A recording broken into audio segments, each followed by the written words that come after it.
Namaste everyone. I'm Dr. Sophia Rangwala.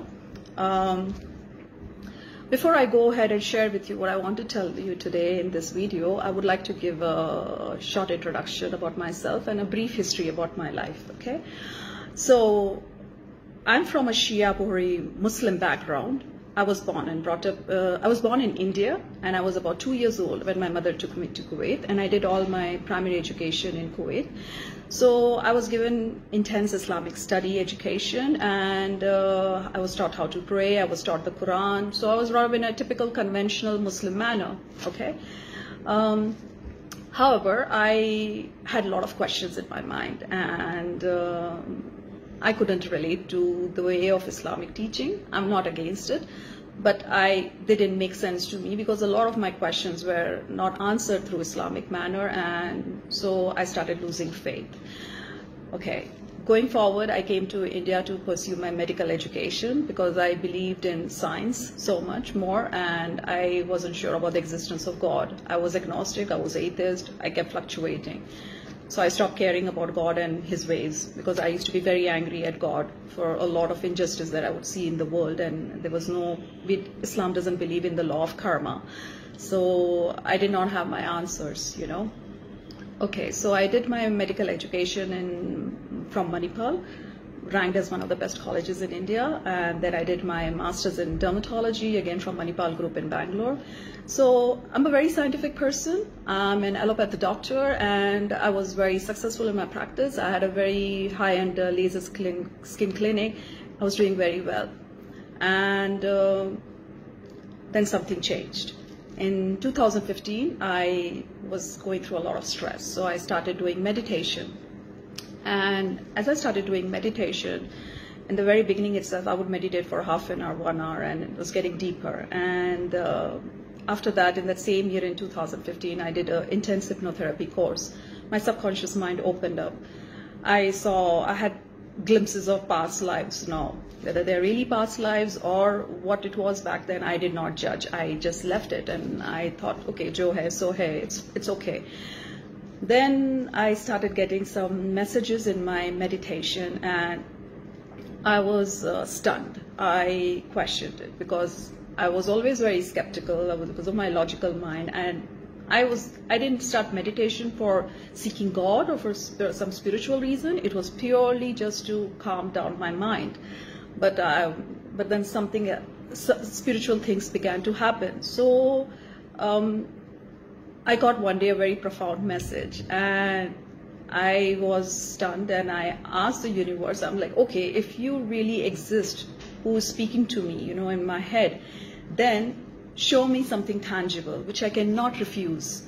I want to see something. I want to see an external sign, right? If you're that powerful, then you can show it to me. And so it began. I started seeing the 333. It was everywhere. Right after I gave out this message, it was in my face. 333, 4 times 3. I would wake up at 3:33 a.m. exactly at night. I would see 3:33 p.m. I would see, I was very active on Facebook, so I would see a lot of likes and, you know, 3,333. I've got bills with 333. I have seen number plates with 333. This went on for a year, and this was way beyond coincidence. This was not confirmation bias. This was not something my mind was conjuring up. Apart from this, there were some other things also which came to light. Initially, I had a lot of struggle to accept them, but then certain divine gifts which I am born with, they surfaced up. I cannot elaborate that on this video, but some of you who know me, they know what I'm talking about. So I had a hard time accepting a lot of things which started coming to me one by one, and then something else happened. I started getting detached from allopathy, from my own practice, because I started understanding the power of the body and its healing mechanism, and that I knew that giving drugs to treat chronic condition is not the way to treat any condition. That we are not just this gross physical body. There is energy body, there are thoughts, there are emotions, and then there is our soul, and all of that needs to be addressed for a person to become all right. My patients weren't ready to listen to any of this when I would recommend them. Some of them did, most of them did. I started getting frustrated and I quit my practice. So I threw away everything that I had worked for all my life. Since the age of 6 years old, all that I ever wanted to be was a doctor.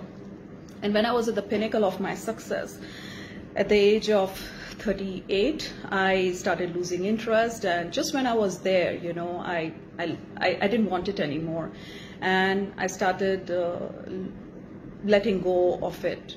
It was just very effortless, and I was guided as well. I receive a lot of divine guidance in my meditation, and I believe in that now. So by 2018, I closed down my practice, I quit it, and since then I have been in strict isolation. My vairagya set in way before, but then the last 2 years it has been extreme, wherein I cut off completely from social media, no mainstream media, no news, nothing. I would not go out, I wouldn't meet people, I live alone, I do my own things and so on. So I knew this corona-like kind of situation was coming. I did not know a virus would induce it, but I was aware that something major is coming for humanity, which will lead to a drastic transformation. The way we are looking at this is from a very materialistic point of view, that this is causing so much of disaster and destruction and the deaths and all of that. But then there is a hidden thing behind it. It is, we do not have to fear it. We are going through a revolution. We are going through what is called as ascension. The consciousness is evolving. Okay, we need to raise our frequency. And all right, so on ascension, maybe I'll make another video. This was just a little glimpse of that I wanted to give you. So I also started studying Vedic astrology. Meanwhile, initially, I didn't believe in astrology either, but then as I started studying and I checked my own life, I went retrospective and I checked the difficult times that I was going through, and I matched it with the astrological time that I was going through, the dashas, you know, the Mahadasha, Antardasha, and so on. And eerily, crazily, it so accurately started matching. The difficult times, I was going through a difficult astrological time. When I had my achievements and good times, I was going through a good astrological time. And it made so much sense. It started making so much sense that I've completely now come to believe in astrology. See, I'm a person who does not believe anything just like that. I need evidence. I need proof. I'm scientific and I'm very logical. And I have got evidence from the universe. I've had so many experiences in so many ways that probably I'll have to write a book to share all of that, you know. I cannot tell this just over the video, but then a scientific person, a medical doctor, if it comes to you and tells you such things, I hope sincerely that you're going to take me seriously. And I have no affiliation with any political party. I do not work for BJP or for PM Modi or anyone. All right, I'm just a very simple person, a simple citizen like everybody else, and I'm just in my own world. The reason why I have come out now finally after such a long pause is because I have been guided to come out and to, you know, encourage people, to motivate people, to help them feel positive and to raise their frequency. So everything is in this world made up of energy. You break down our body also back to an atom. What is an atom? If it is it's just energy. It is electron, protons, and neutrons, and there's so much of space in it. This is all quantum mechanics. This is not just, you know, something I'm making up, right? If you read up on quantum mechanics, you read on double slit experiment, and there are many other things also the scientists are working on and finding so many things. You will come to an understanding that that there is so much more which we are not aware of. Okay, so now why all of this, I've made my point just to emphasize that what I'm going to say next, please listen to it carefully. And my whole point was to build a credibility for myself, and I hope that I have been successful in doing that. All right, so when Modi ji asked us on 22nd March to clap our hands and come out in gratitude as a nation, the whole intention of that was to bring a collective vibration of gratitude, which is an extremely, extremely positive vibration. All right, and you know, in the past, doctors have been beaten up. There have been many cases, and I'll tell you, the medical fraternity has not been happy. Being a doctor, I can tell you, we have been very disgruntled and unhappy with the way people, you know, cause destruction and they beat up doctors and they break things in the hospital and so on. Yes, there are many corporate hospitals and doctors also who are not practicing correctly, but then that does not mean that every doctor is bad, right? One has to respect for what they're doing. So this was Modi ji's way of encouraging, appreciating and applauding the medical doctors who are going to be playing a very major role in the coming time, who are and who will be. We have come to a realization that we are soldiers with machine guns or with tanks and with all the weapons, with the finest and the most sophisticated weapons, is not going to be of any use to combat the virus.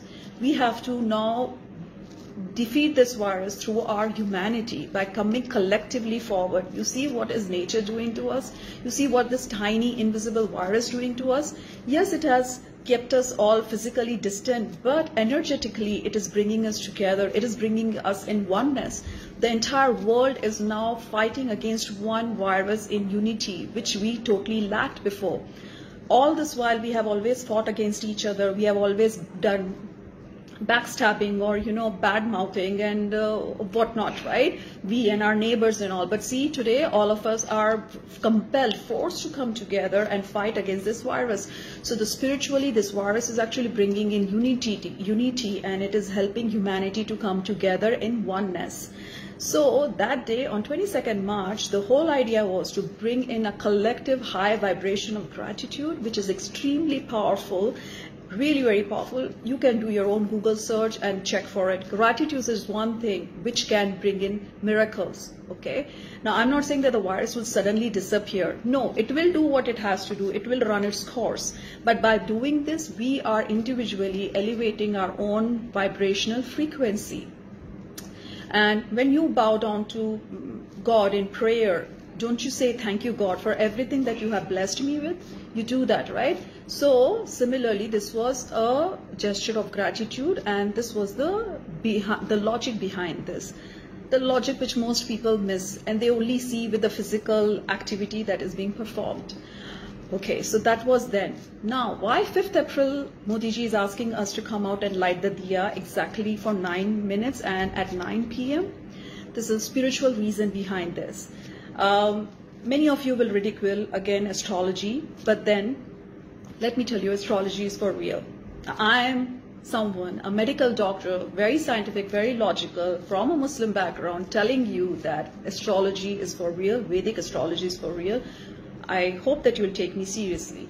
And I'm not a professional astrologer as yet, so please, this is not an advertisement that I want you to come to me for consultation or I'm trying to promote myself. No, I'm still studying, okay? I'm still studying, and I do not plan to pursue astrology in a professional manner. I'm studying it because I want to study, just like I'm studying so many other things. I'm a certified yoga teacher now, so I've studied yoga. I continue to study that. I'm learning Sanskrit now. So these are my passions, and I'm pursuing that, and I'm studying because that's what I love to do. I love to study. So the 9 minutes signifies the 9 grahas, the 9 planets, which are used in astrology. And this is to appease. Now, in the month of December 2019, there was an astrological event that happened, which was really very heavy on the universe. There was a conjunction. That means 6 planets came together in one house at a time.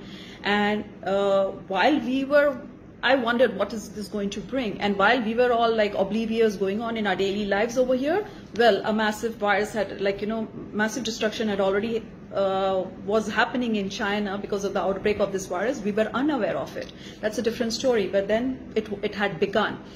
The effects of that conjunction, that planetary event, astrological event, is showing its effects now in a more major manner, in a mass scale.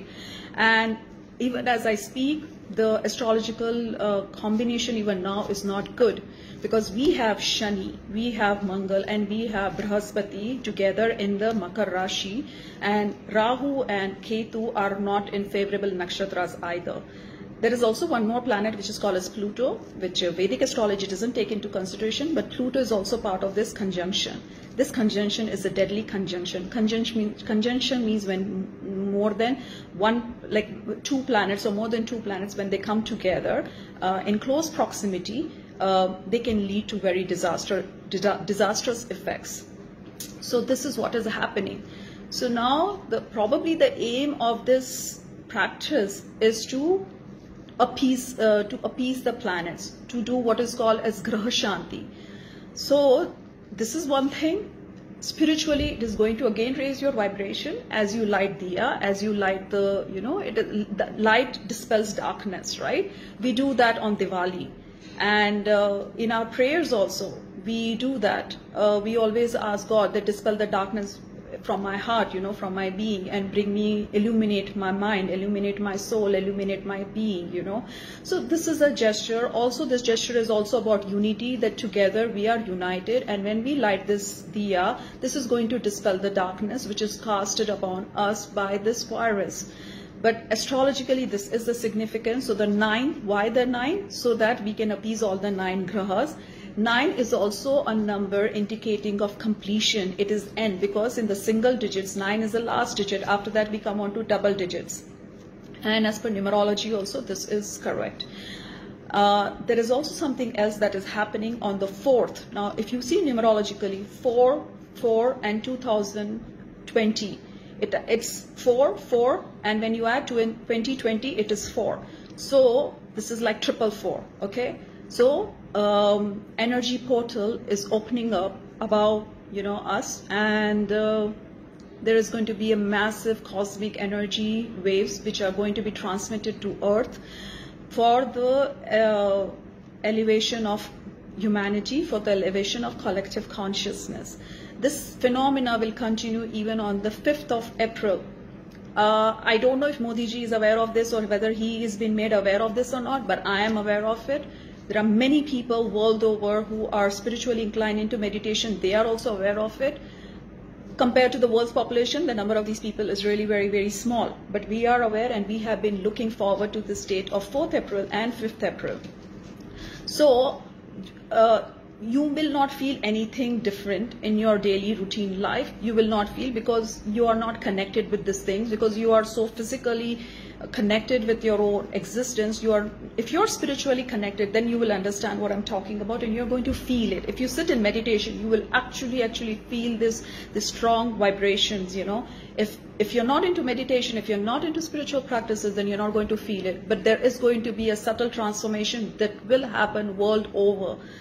This subtle transformation is not going to be visible overnight or in a very short period of time. It's not like the coronavirus is going to disappear or suddenly we are going to be all, celebrating. No, this will go through its own phase. It will, as per astrology, some people are saying it's going to go on to September. Some people are saying June. I really don't know. But I know that it will run its own course, and this entire year is heavy on entire humanity.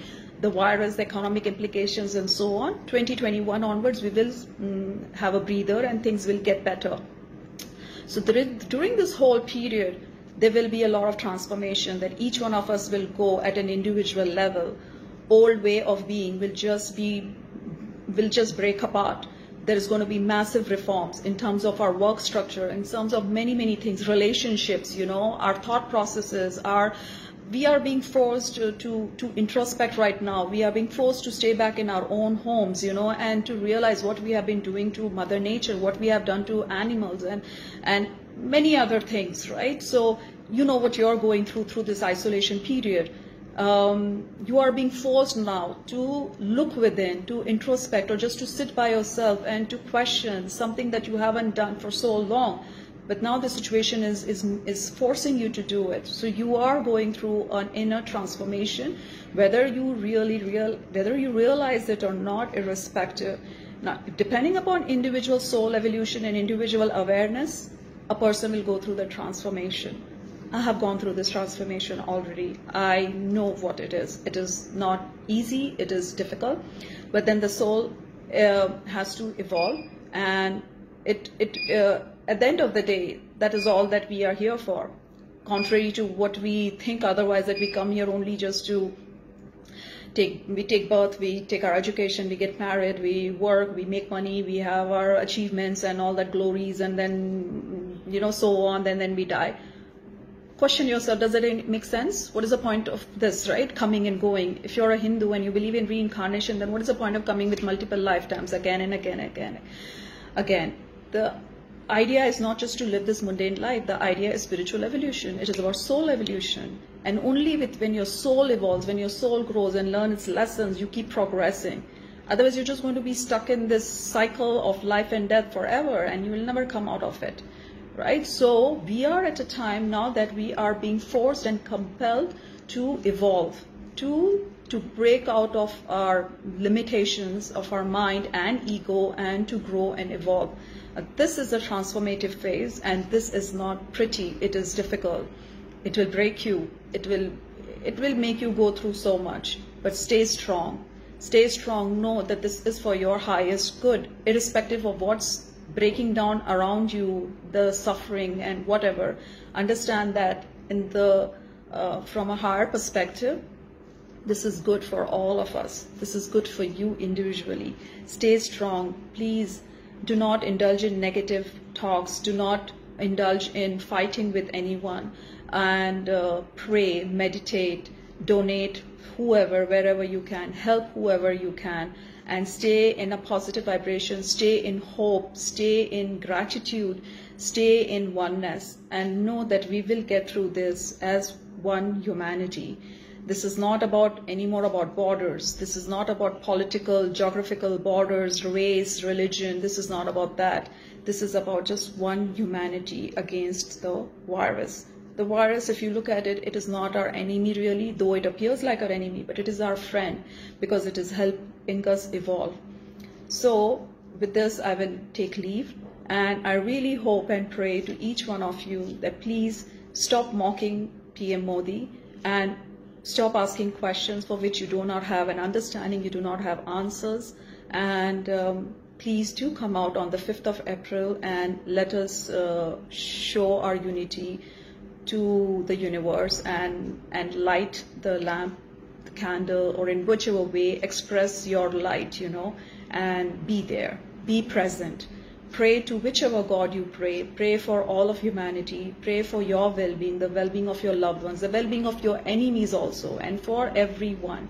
And pray that our entire humanity gets illuminated. Thank you so much. I'll take leave now. Namaste.